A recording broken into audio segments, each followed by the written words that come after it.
Hello y'all, and welcome back. So at the end of the last module, we sketched the relationship between Aristotle and Alexander, and talked about Alexander's conquest of the known world and the immediate aftermath of that.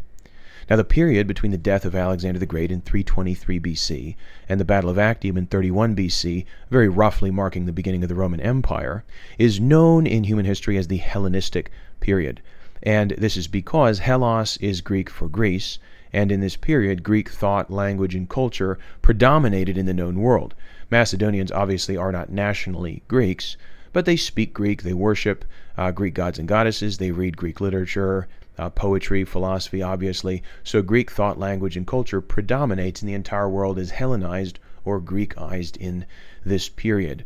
For this reason, incidentally, because the entire known world has to learn Greek, the New Testament, when it is written in the 2nd century AD, is written in Greek. Not the high classical Greek of Plato and Aristotle, but a simplified Greek known as Common or Koine Greek, which is designed for use in trade and law courts, so everyone is able to read it. It's very simple, and so the authors of the New Testament, though not themselves native Greek speakers, write in this language so that everyone, or the greatest possible number of people, can read what they have to say.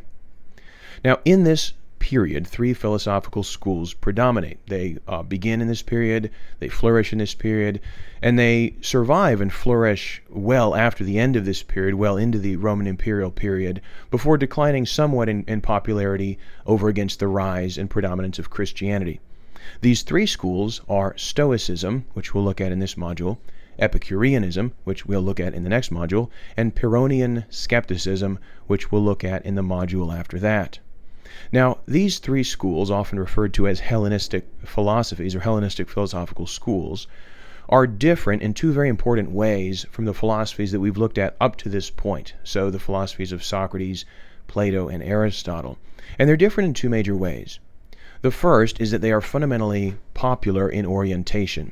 So if in the ancient world you were familiar with the philosophy of Plato or Aristotle, Socrates doesn't have a philosophy really just as such. He's just sort of this figure. But Plato and Aristotle's writings, certainly, if you're familiar with that, it meant that you were a wealthy, educated man, because only men were allowed an education and only the wealthy could afford it. And you, of course, wouldn't be familiar with philosophy unless you had a formal education. By contrast, Stoicism, Epicureanism, Pyrrhonian skepticism not only reach audiences that are not wealthy men, but they target those audiences, and in many instances, prominent philosophers from these traditions are from these ordinarily disenfranchised groups that are not wealthy men, referring here specifically to 4 groups, so women, lower classes, slaves, and foreigners. Women, lower classes, slaves, and foreigners. Incidentally, the exact 4 groups of people with whom Christianity flourished when it first came on the scene in the 1st century AD. So these philosophies are pitched to a popular audience, the ordinary person. We find their slogans, and they of course reduce their philosophies to like these slogans, these sayings that are easy to memorize. You can just sort of help you in your everyday life. We find them engraved around the edges of mirrors, on bracelets, necklaces. No doubt if they had t-shirts, they would have put them on t-shirts.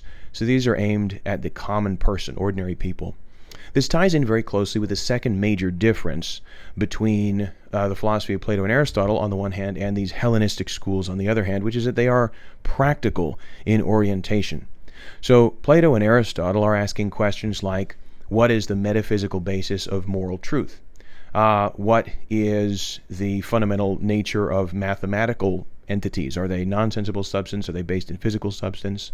What is the fundamental hylomorphic structure of the physical world? Aristotle asks this, and the relation that bears, if any, to non-sensible substance, and if so, what is the nature of that non-sensible substance?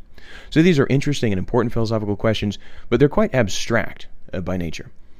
By contrast, the Hellenistic schools are centrally asking questions like, how can I have a good day today? Just got up. How can I make this day a good day? How can I achieve my goals? Not like your philosophical goals, but just like your school goals, your weight loss goals, right? How can I achieve those? And above all, how can I keep my cool when things get stressful? How can I maintain my cool in the stress, the hustle and bustle of everyday life? So central to Pyrrhonian skepticism, but also it is my firm conviction, central to all 3 of these schools, is the concept of tranquility or ataraxia. Okay? Ataraxia as a Greek word, again, is best understood by breaking it down into its constituent parts. And we touched on this in the very first lecture introducing the class itself before we even got to ethics, but it's worth revisiting this. Ataraxia comes from two component parts, a and taraxia. So a, anywhere you see it, coming from Greek, that's the alpha privative. Obviously it's not a in Greek, it's alpha.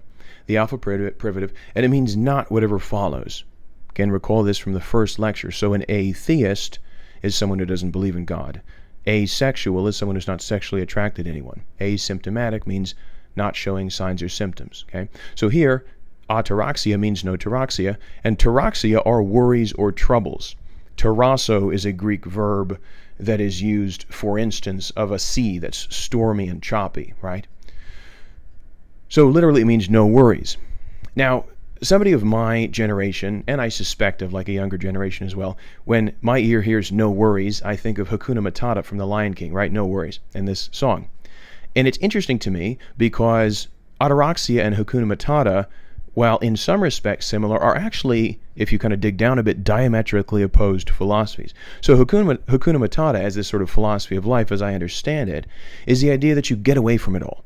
Right? Instead of being part of the rat race and trying to make a promotion and make as much money and getting up and working as hard as you can, you just take off, right? You live a simple life on the beach. You're content with, just like, fruits and tropical fruits and coconuts, and you're playing a ukulele. You're just having a good time, right? So no stress, no worries, right? You're getting away from the rat race. By contrast, the idea of ataraxia is that in your circumstances, at least, nothing changes at all. So you're still going to work, you're still going to school, you're still stuck in traffic, you still got the kids, right? You're in the weeds. What changes is not around you, but within you. The tranquility lies within you, and you cultivate it through philosophy. So circumstances don't change, your mind changes through philosophy. And each of these three philosophical schools promises to deliver you this tranquility, to deliver you this ataraxia through philosophy. But they have three extremely different ways of promising to deliver this. In fact, I don't think it's too strong to say that their three methods of delivering ataraxia could not possibly be more different from one another. So what I want to do is, in this module, we'll explore the first of these, Stoicism, and we'll look at the method that each of these has for delivering or promising to deliver this tranquility, and you'll need to decide for yourself which one you think is the truest and most effective. So we'll kick it off in the next video about Stoicism. Thanks.